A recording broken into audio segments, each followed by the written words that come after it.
Hello children, I'm back again in front of you to perform an interesting experiment. So today I'll be making a xylophone with the help of these glasses. So for this I just need few glasses and one spoon and water. So what I'll do is I'll add this water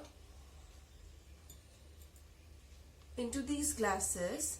So let me just leave one of the glass empty. Add little amount of water in the second one, little more in the third one, then approx half in the fourth one, more than half in fifth,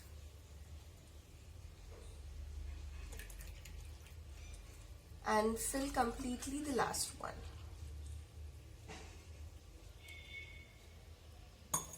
And now produce sound with the help of the spoon and see the difference.